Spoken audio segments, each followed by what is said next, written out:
This here is the origin of the Iroquois Empire. It's based on an oral history. You could watch the news yesterday and they would have 3 different stations with 3 different stories, all based off the exact same event. They held this together for about 1,000 years, so if that's not good enough for you, I don't know what to tell you.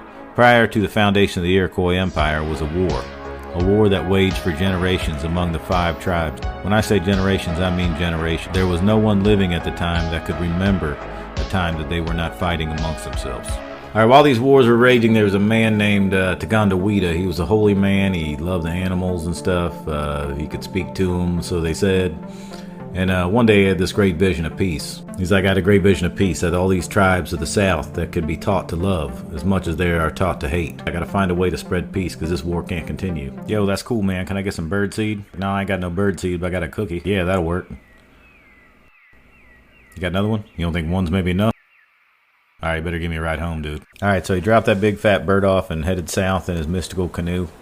But he ran into some trouble. It's not easy to convince a warlike people that peace is the way. Hey guys, I've come here to spread peace. Like, yo, you want a piece of this? Come on up here, dude. I'll give you a whole piece. I'll give you the whole thing. And he's like, no, I would just want peace. Come up here and I'll take a piece of your ass. Alright, never mind then. Yo, man, I'm loving the cuddles, but I cannot breathe. He believed deeply in his vision of peace, and he did not give up easily. Brother, put down your weapons of war. Put it down? I'll show you how I put this down. You like this?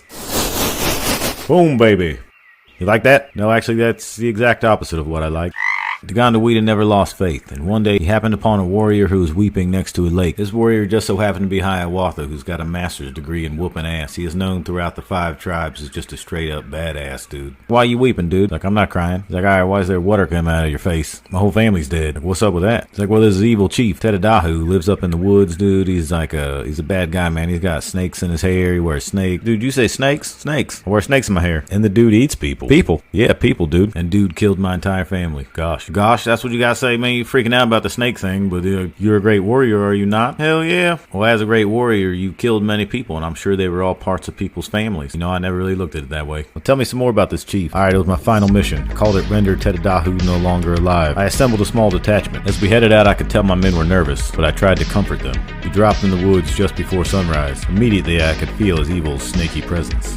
Owls began to swoop on us. The Iroquois believed owls to be spies of evil forces. I need to speak to Vladimir. Yeah, I'm sorry, that was a terrible joke. Arrows began to shoot at me from all directions, but they were no shooters. It was pretty weird, so we bailed. But then I returned home, and I saw my longhouse on fire. I just went to this place of darkness, and I could feel him just all around me as evil, snaky, just didn't like the guy. Alright, well, I can help you defeat him. How do you figure that? Well, you're going to have to learn to love him. With love, it'll destroy his power of hate and render him powerless to hurt people. You're a weird dude, but I like you. They spent a great deal of time together. Hiawatha told Tigandawida of his battles, and Tigandawida taught Hiawatha how to love and make peace. Together they formed what is known as a supergroup of peacemaking, and with Hiawatha's help, he could get the respect of the other tribes to be heard. But it wouldn't be just that easy. Even Hiawatha had to convince his own men that Tigandawida's good magic could defeat Tedadahu's evil magic. They're like, yo, dude, you see that pine tree up there on top of that waterfall? Like, yeah, I see it. He's like, I want you to climb up that. We're going to chop down the tree and you're going to fall into the waterfall. If you live, then we know that good magic's for real. He's like, dude, that's kind of random, but let's give it a go.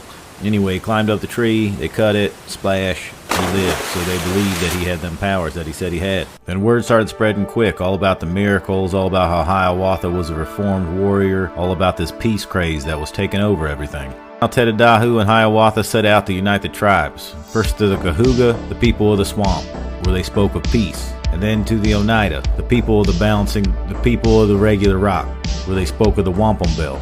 Then to the Mohawk, the people of the Mohawk, where they spoke of love. Then to the Seneca, the people of the water slide, where they also spoke of peace. All the tribes had been united under peace, but all would be for naught if they could not face down the evil Tedadahu. But as love grew throughout the land, so too did his evil, and they prepared for a showdown. Tedadahu wasn't having it. He's like, get off my lawn, hippies. And he began to mock their stupid peace thing. He's like, yo, well, Muncie, a Mohawk, and a Delaware all walk into a bar and they all agree you're a douche. He's like, dude, if they can all agree on that, maybe they could also agree on peace. He's like, look, Tedadahu, true strength is being able to forgive your enemies, to live in a world of peace, love, and respect. Understand the pain of others and the pain that you cause. He's like, I'll show you pain. Owls attacked, but it was too late. The owls had already been defeated by love. Quit loving up my owls. He's like, I don't need them owls. Prepare for my magic arrows. But as he prepared his evil death magic, and right as that moment happened, the moon passed in front of the sun, and the whole day went dark. And it was in that very moment Tedadahu realized that maybe love might be greater than evil, and he began to weep. And he believed it a sign that he had been wrong this whole time. Tedadahu handed Hiawatha a comb. Tell him you forgive him and comb the snakes from his hair. Underneath those snakes, Tedadahu was a beautiful man. There would be a healing and a celebration. The land would finally know peace. They all traveled together to the center of the 5 nations, where Tagondawita dug a great hole. All the weapons of war to be buried there. The expression to bury the hatchet comes from this moment in time. It was a literal and figurative symbol of putting in the past the evil that belongs there in order to live in a future of peace. On top of the weapons, they planted a great pine. The pine being the symbol of these new united nations. Once the pine was planted, a great eagle appeared and landed atop it. Tagondawita had finished his mission. He had said goodbye, sailed away, never to be seen again. It is said that he will one day reappear when man needs him most.